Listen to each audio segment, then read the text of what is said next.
Good morning students. Last time पे हम बात कर रहे थे इलास्टिसिटी वाला चैप्टर चल रहा था प्रत्यास्थता, जिसके अंतर्गत हमने प्रत्यास्थता क्या होती है ये बता लिया था। प्रतिबल, विकृति, ठीक है ना, हुक का नियम, यंग का प्रत्यास्थता गुणांक, आयतन प्रत्यास्थता गुणांक, दृढ़ता गुणांक, ये हमने बता लिए थे। उसके बाद हमने प्रतिबल विकृति वक्र देख लिया था और उसके बाद हमने पायसो अनुपात देख लिया था। पायसो अनुपात के बाद हमने तार को खींचने में किया गया कार्य ये देख लिए थे। आज हम कुछ न्यूमेरिकल की बात कर लेते हैं, ठीक है ना। आपको ध्यान से सुनना है और न्यूमेरिकल मैं यहाँ पे नोट कर रहा हूँ और वहाँ से आपको नोट करने हैं। इसकी कोई PDF नहीं मिलेगी, मेरा गला थोड़ा सा खराब है तो आपको ध्यान से सुनना है, ठीक है ना। तो मैं यहाँ पर क्वेश्चन लिख रहा हूँ, आपको यहाँ से नोट करने हैं।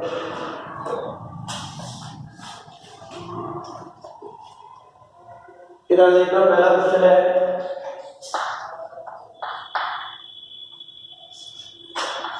एक तार में, क्वेश्चन ये है एक तार में 2 × 10⁻⁴ रेखीय विकृति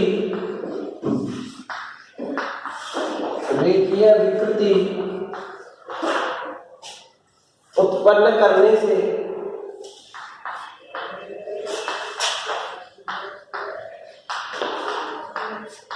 रेखीय विकृति उत्पन्न करने से 2.4 × 10⁻⁷ Nm/मीटर का प्रतिबल उत्पन्न होता है,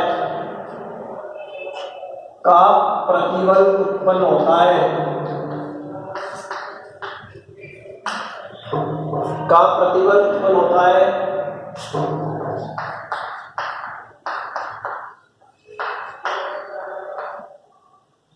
तो तार के पदार्थ का यंग का प्रत्यास्थता गुणांक करो। तार के पदार्थ का यंग प्रत्यास्थता गुणांक ज्ञात करो।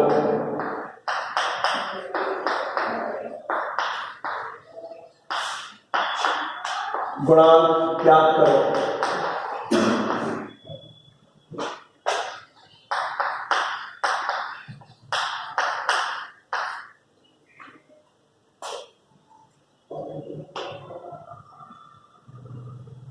इधर देखना क्या कह रहा है, एक तार में कितनी विकृति उत्पन्न करनी है, इतने विकृति उत्पन्न करने के लिए इतना प्रतिबल दे रखा है और यंग का प्रत्यास्थता गुणांक पूछ रहा है। तो यंग का प्रत्यास्थता गुणांक, इधर देखना, यंग का प्रत्यास्थता गुणांक, यंग का प्रत्यास्थता गुणांक और यंग का प्रत्यास्थता गुणांक y बराबर होता है, हमने बताया है, अनुदैर्घ्य प्रतिबल बटे अनुदैर्घ्य विकृति। तो अनुदैर्घ्य प्रतिबल कितना दे रखा है, इतना, ये प्रतिबल हो गया और विकृति ये भी, तो ये तो हो जाएगा प्रतिबल बटे विकृति। फॉर्मूला ये है प्रतिबल बटे विकृति और प्रतिबल दे रखा है, ये तो डायरेक्ट निकल जाएगा। ये तो 2.4 × 10⁻⁷ बटे 2 × 10⁻⁴। अब ये घात -4 ऊपर जाएगी तो +4 हो जाएगी, 10 की घात कितनी हो जाएगी 11। इसमें इसका भाग देंगे तो ये आ रहा है 1.2 × 10⁻11 और इसका मात्रक क्या होगा, प्रतिबल का मात्रक है Nm/मीटर और इसका कोई मात्रक नहीं है तो इसका मात्रक हो जाएगा Nm/मीटर। मैं पहले बता चुका हूं कि प्रतिबल का मात्रक Nm/मीटर होता है, जिससे y का मात्रक भी Nm/मीटर ही आएगा। नेक्स्ट क्वेश्चन है और आगे बढ़ते हैं। ये क्या कह रहा है, दूसरा क्वेश्चन है,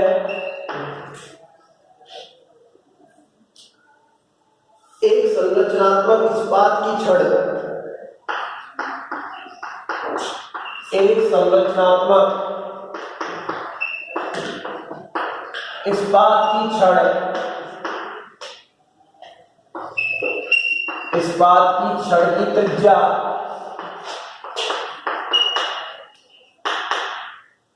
कितनी दे रखी है? 10 मिलीमीटर, 10 मिलीमीटर तथा लंबाई 1 मीटर है।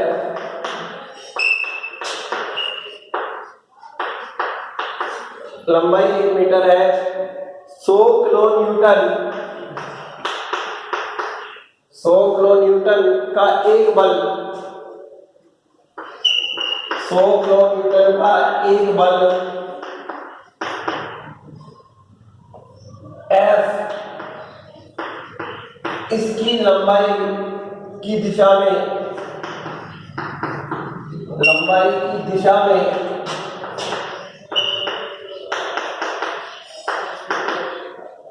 तनित करता है, यानी कितना बल इसकी लंबाई की दिशा में लगता है, तनित करता है।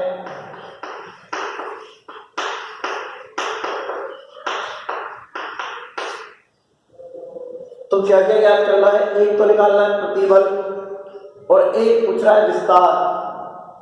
पहला पूछ रहा है प्रतिबल,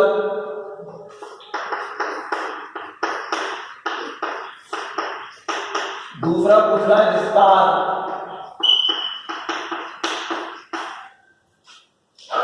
फिर पूछ रहा है विकृति, थर्ड पूछ रहा है विकृति।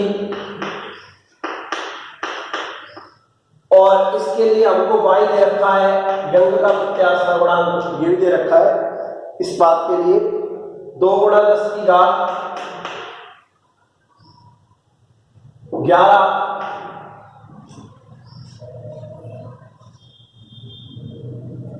2 गुणा 10 की घात 11 न्यूटन बटा मीटर स्क्वायर। ठीक है ना? इधर देखिए, ये दे रखा है अपने पास। क्या क्या पूछ रहा है? एक इस्पात की छड़ की त्रिज्या दे दी, त्रिज्या दे दी तो क्षेत्रफल निकल जाएगा, लंबाई दे दी और उस पर अपन ने बल दे दिया, इतना बल दे दिया। 3 चीजें दे रखी हैं। तो इसकी कह रहा है कि प्रतिबल निकालना है, विस्तार निकालना है और विकृति निकालनी है। निकालते हैं करके। सबसे पहले तो क्या क्या दे रखा है वो लिखेंगे।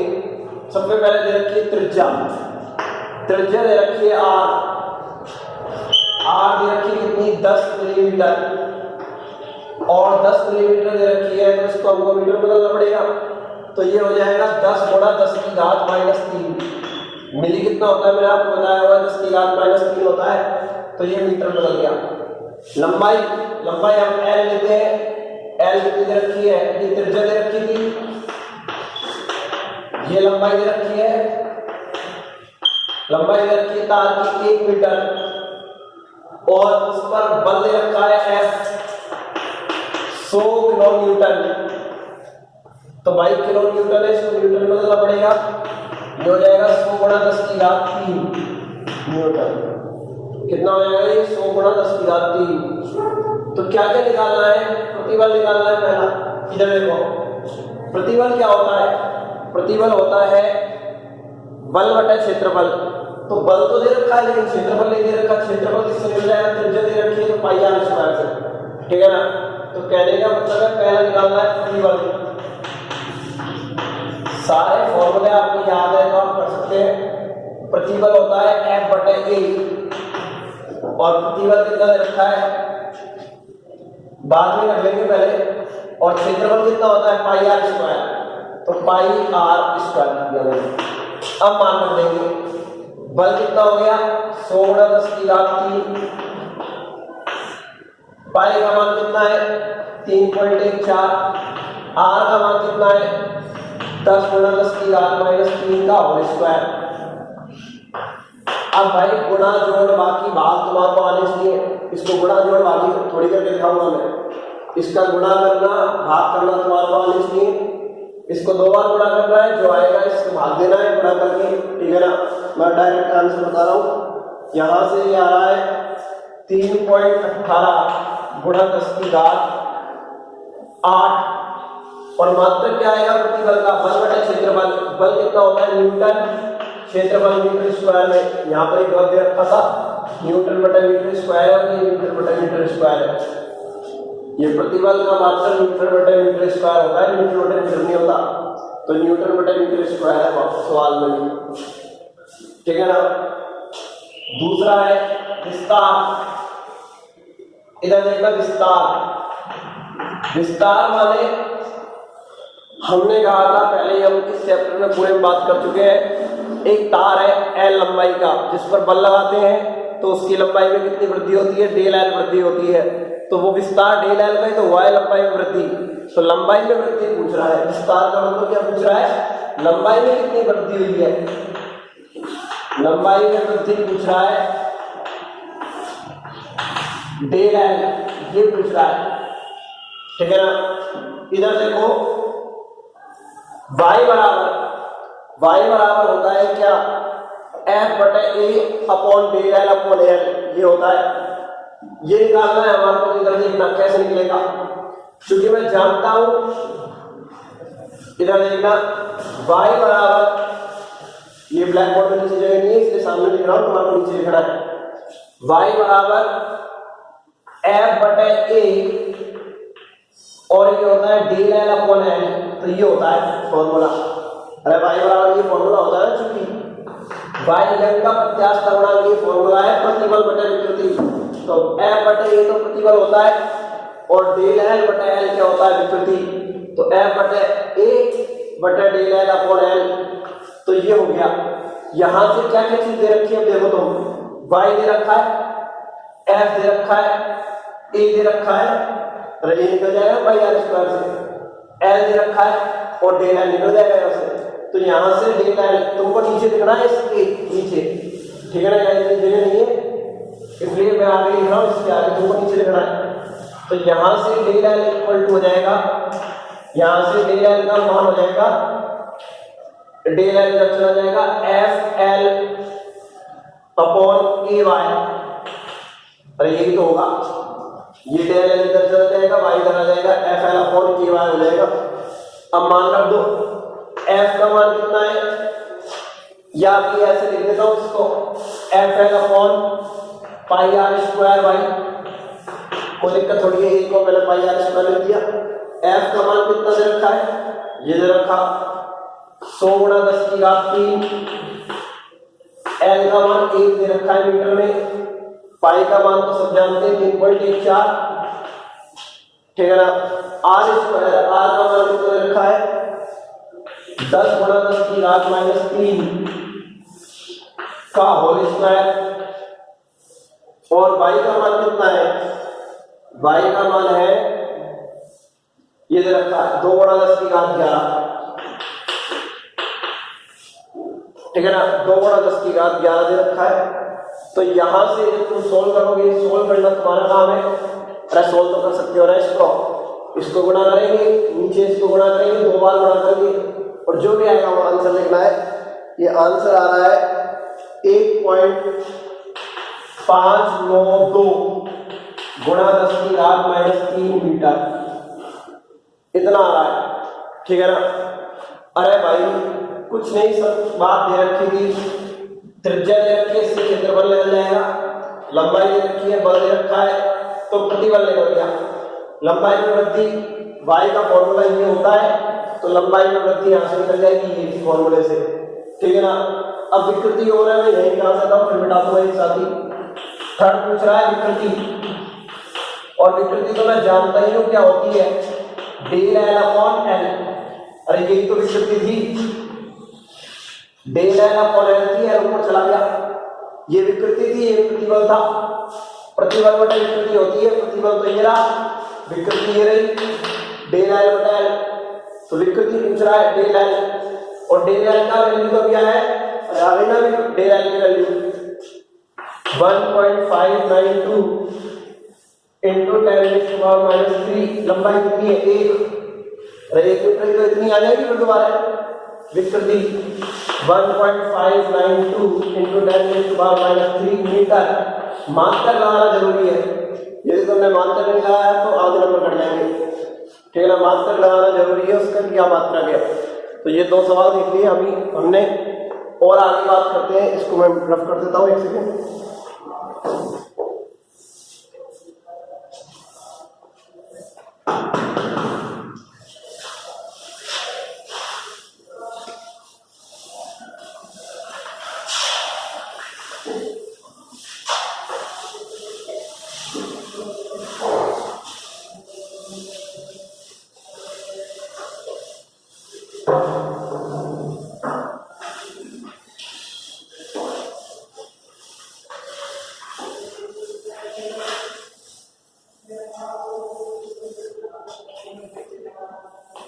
इधर देखना,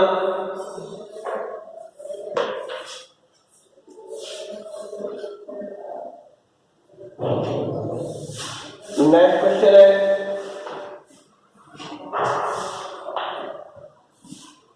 1.5 गुणा 10⁻³ मीटर क्यूब, और मीटर क्यूब किसका मात्रक होता है? आयतन का। आयतन दे रखा है, लिख रहा है आगे, आयतन के तरल पर, आयतन के तरल पर 5 गुणा 10⁻6, 5 गुणा 10⁻6 न्यूटन बटे मीटर स्क्वायर का दाब परिवर्तित करने पर, दाब परिवर्तित करने पर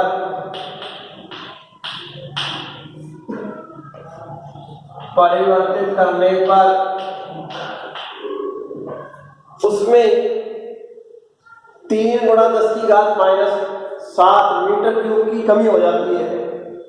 उसमें इतनी कमी हो रही है, 3 गुणा 10⁻⁷ मीटर क्यूब की कमी हो जाती है।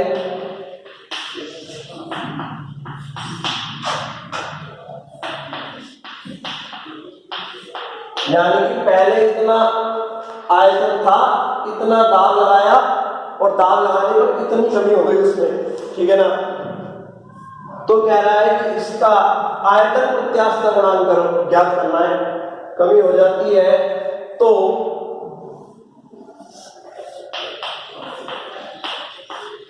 तरल का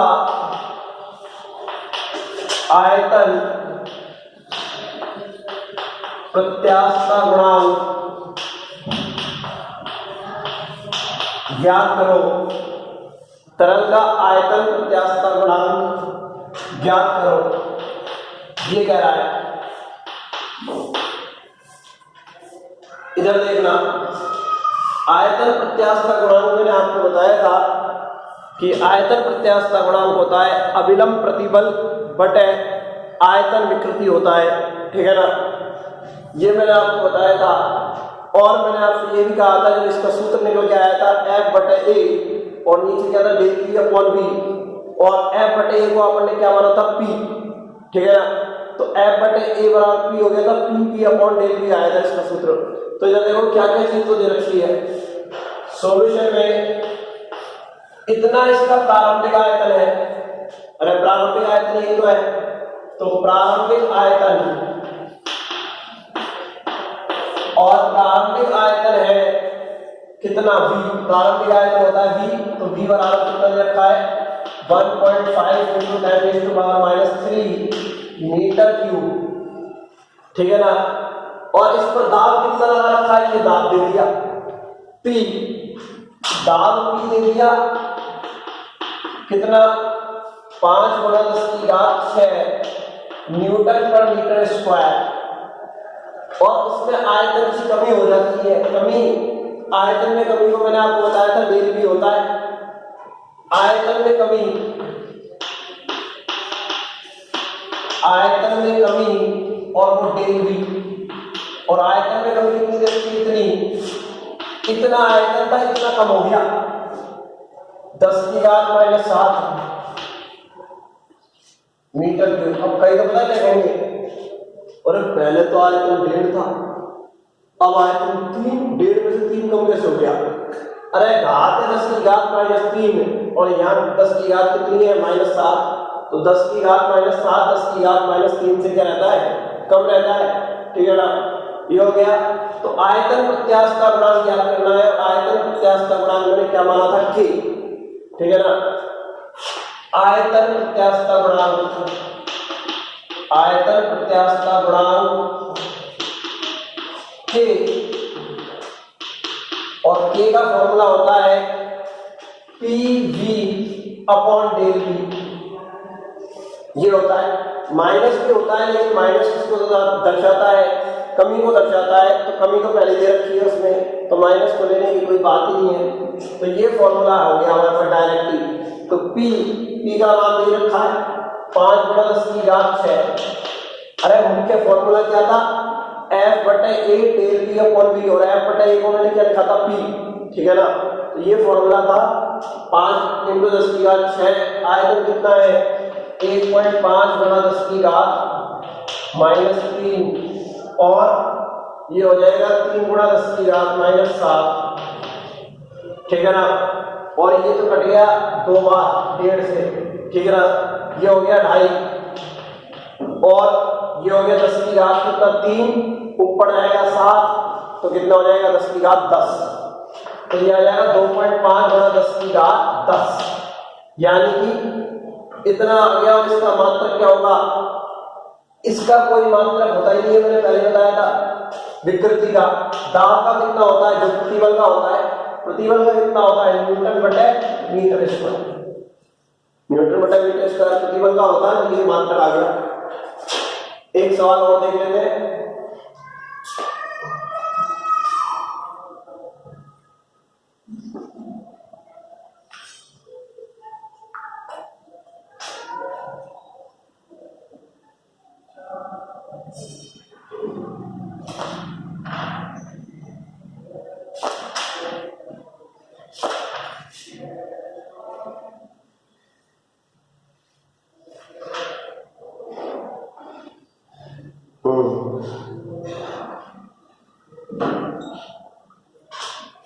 इधर देखो, ये क्या कह रहा है, स्टील के तार का अनुप्रस्थ काट क्षेत्रफल। इधर देखना, स्टील के तार का, नेक्स्ट क्वेश्चन है, स्टील के तार का अनुप्रस्थ काट क्षेत्रफल,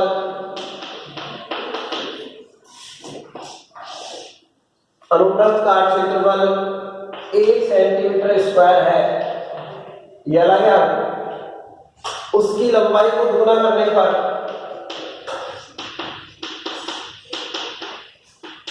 उसकी लंबाई को दुगना करने पर, दुगना करने के लिए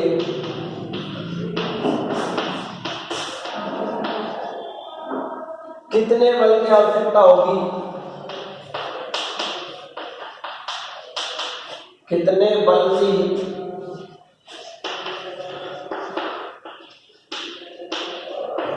आवश्यकता होगी, ठीक है। लंबाई को दुगना करने के कितने बल की आवश्यकता होगी। और y दे रखा है, ठीक है ना, ये दे रखा है 23 × 10⁻11 डाइन/सेंटीमीटर स्क्वायर। अब देखो, बहुत ही अच्छा क्वेश्चन है। स्टील के तार का अनुप्रस्थ काट क्षेत्रफल दे रखा है और उसकी लंबाई को दुगना करने के लिए कितने बल की आवश्यकता होगी। यानी कि तार ऐसा था, इसकी लंबाई की है, बल लगाया दुगना करने के लिए और लंबाई हो गई दुगनी, लंबाई दुगनी हो गई। यानी कि ये लंबाई L है और जो लंबाई में वृद्धि हुई है ΔL, अरे वो भी किसके बराबर है, L के बराबर वृद्धि हुई है। लंबाई में वृद्धि मानते हैं ΔL और लंबाई में वृद्धि कितनी हुई है, ΔL बराबर L, अरे हुई है ना। तो इधर मैं आपको बता रहा हूं, इधर देखना, यहां से सोल्यूशन मान लेते हैं, इससे चालू हो गया। तो ΔL का मान कितना होगा, L ही तो होगा, अरे होगा या नहीं होगा। पहले लंबाई L थी और जैसे ही लंबाई को दुगना किया तो लंबाई में वृद्धि होती है ΔL, और ΔL का मान कितना हो जाएगा, L हो जाएगा, क्योंकि लंबाई दुगनी हो गई है। अब क्या कह रहा है, अनुप्रस्थ काट क्षेत्रफल दे दिया, उसका अनुप्रस्थ काट क्षेत्रफल A दे दिया और A कितना दे रखा है, 1 cm², 1 cm² दे दिया। इधर देखना, इसको बदलने की जरूरत नहीं है क्योंकि ये CGS पद्धति में है, ये CGS पद्धति में है। और ये भी सीजीएस पद्धति में है। बल का मात्रक सीजीएस पद्धति में डाइन होता है और क्षेत्रफल का कितना होता है सेंटीमीटर स्क्वायर है। तो ये सब सीजीएस पद्धति में है, तो आंसर भी इसमें आ जाएगा, सीजीएस में आ जाएगा। बदलोगे तो उसमें आएगा एमपीएस में, लेकिन यहाँ सारे ही सीजीएस में है तो आंसर भी इसमें आ जाएगा, सीजीएस पद्धति में आ जाएगा, कोई दिक्कत वाली बात नहीं है। बल का मान पूछ रहा है और वाई दे रखा है, और वाई दे रखा है 23 गुणा 10 की घात 11 डाइन पर सेंटीमीटर स्क्वायर। इधर देख भाई, बल पूछ रहा है तो हम जानते हैं वाई बराबर होता है F/A डेल L/L, यही होता है। अब इधर देख, वाई दे दिया, बल पूछ लिया, क्षेत्रफल दे दिया, L और डेल L दे रखे हैं भाई। जितनी वैल्यू डेल L की है उतनी कितनी है L। सवाल कह रहा है लंबाई को दुगना करना है, तो डेल L की वैल्यू किसके बराबर है, L के लिए। दोनों कट जाएंगे, अरे कट जाएंगे ना, क्योंकि डेल L की वैल्यू लंबाई में वृद्धि कितनी हुई है, जितनी पहले लंबाई थी उतनी तो बढ़ गई। पहले मान लो 5 मीटर थी, बाद में 10 हो गई, तो लंबाई में वृद्धि 5 ही हुई है, तो 5 से 5 कट जाएगा। तो ये y बराबर हो जाएगा FL upon A। Del L की जगह क्या लिख दो, L कट गया, ठीक है ना। और यहां से हमको क्या निकालना है, F का मान निकालना है, तो F बराबर क्या हो जाएगा, यहां से मैं यहां कर रहा हूं, इसके बाद आपको नीचे करना है। F बराबर क्या हो जाएगा, y इंटू A।